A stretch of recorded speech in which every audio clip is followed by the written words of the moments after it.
ZP chairman పై దాడి అంటూ ఒక వార్త మనకు ప్రధానంగా కనిపిస్తోంది.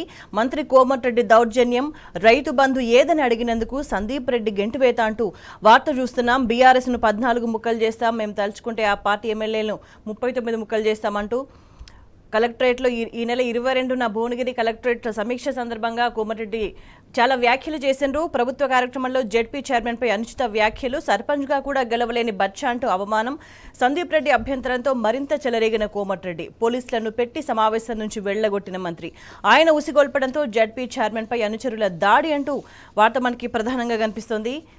ఇక నెక్స్ట్ కూర్చుంటే కూర్చో లేదంటే గెట్ లాస్ట్ అంటూ ఇంకో వార్త చూస్తున్నాం.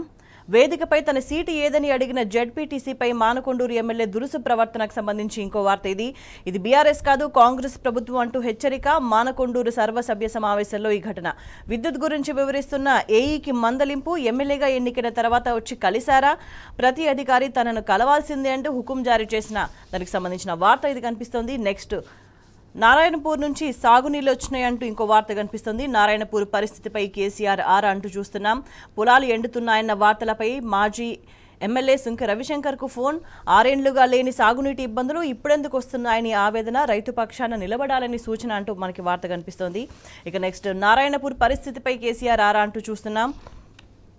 కేసీఆర్తో ఫోన్లో మాట్లాడినారు మాజీ ఎమ్మెల్యే సుంకె రవిశంకర్. ఇక సాగర్ ఎడమ కాలువకు నీటిని విడుదల చేయాలి అంటూ ఇంకొక వార్త కనిపిస్తోంది. మాజీ ఎమ్మెల్యే జూలకంటి రంగారెడ్డి డిమాండ్. కోదాడ జడ్చర్ల జాతీయ రహదారిపై రైతులతో కలిసి రాస్తారోకు అంటూ ఫోటోగ్రాఫ్తో కూడిన వార్తను మనం చూస్తున్నాం. ఇక 100 స్పీడ్తో దూసుకొస్తామంటూ ఇంకో వార్త కనిపిస్తోంది. సర్వీసింగ్ తర్వాత కారుది మళ్లీ రాకెట్ వేగం. 24 ఏళ్లు 100 స్పీడ్తో పార్టీని నడిపినామంటూ కేటీఆర్ వ్యాఖ్యలు చేసిండ్రు.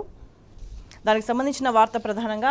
ఇక నెక్స్ట్ గ్యారంటీలు అమలయ్యేదాకా వెంటాడతామంటూ ఇంకో వార్త కనిపిస్తోంది. లోక్సభ ఎన్నికల్లో బీజేపీ కాంగ్రెస్ పార్టీలకు దిమ్మ తిరగాలి, 17 చోట్ల గులాబీ జెండా ఎగరాలి. జుక్కల్ నియోజకవర్గ బీఆర్ఎస్ పార్టీ కార్యకర్తల సమావేశంలో మాజీ స్పీకర్ ఎమ్మెల్యే పోచారం వ్యాఖ్యలకు సంబంధించిన వార్త ఇది. ఇక మాయ మాటలతో కాంగ్రెస్ మోసం అంటూ ఇంకో వార్త కనిపిస్తోంది. వర్ధన్నపేట నియోజకవర్గ బీఆర్ఎస్ పార్టీ సమావేశంలో మాజీ మంత్రి నిరంజన్ రెడ్డి ఫైర్, హామీలు అమలు చేయడంలో కాంగ్రెస్ పార్టీ విఫలమంటూ ఎర్రబెల్లి అన్నారు. ప్రజల పక్షాన నిలబడతామంటూ మాజీ ఎమ్మెల్యే ఆరూరి రమేష్ చేసిన వ్యాఖ్యలు కూడా మనం చూస్తున్నాం. ఇక నెక్స్ట్ సీఎం రావాలి, న్యాయం చేయాలి అంటూ ఇంకో వార్త కనిపిస్తుంది. 317 జీవోను సమీక్షించాలి, కాంగ్రెస్ ఎన్నికల హామీని అమలు చేయాలి. సచివాలయం వద్ద ధర్నాలో స్టాఫ్ నర్సులు, లోపల సీఎం మీటింగ్, బయట హోరెత్తిన నినాదాలు అంటూ ధర్నా చేస్తున్న స్టాఫ్ నర్సుల ఫోటోగ్రాఫ్తో కూడా వార్త మనకు కనిపిస్తుంది. ఇక కోవిడ్ సమయంలో పుణ్యానికి పనిచేశారంటూ నర్సింగ్ అభ్యర్థులపై వైద్య శాఖ మంత్రి రాజనరసింహ ఆగ్రహం అంటూ ఇంకో వార్త మనకు కనిపిస్తుంది. ఇక నెక్స్ట్ ఇది ఇండియానా ఫారినా అంటూ ఇంకో వార్త చూస్తున్నాం. హైదరాబాద్ అభివృద్ధి చూస్తుంటే ఆశ్చర్యం వేస్తుంది. All India builders association convention chairman Radhakrishna చేసిన కమెంట్స్కు సంబంధించిన వార్త ఇది.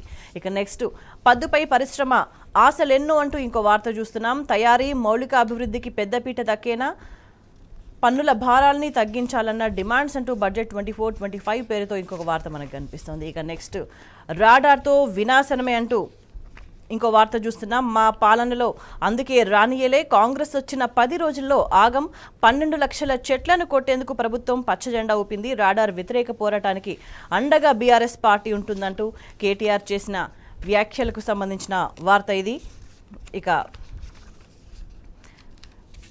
నెక్స్ట్ చూసుకుంటే ఇక తెలంగాణ టుడేకి సంబంధించి చూడొచ్చు మనం. CAA in a week across country అంటూ union minister outlines plans for swift implementation of law అంటూ మనకి వార్త ప్రధానంగా కనిపిస్తోంది. Don't accept IDC issue by BSF అంటూ మమతా బెనర్జీ చేసిన కమెంట్స్ కూడా సంబంధించిన వార్తను ప్రధానంగా తీసుకుంది తెలంగాణ టుడే దినపత్రిక.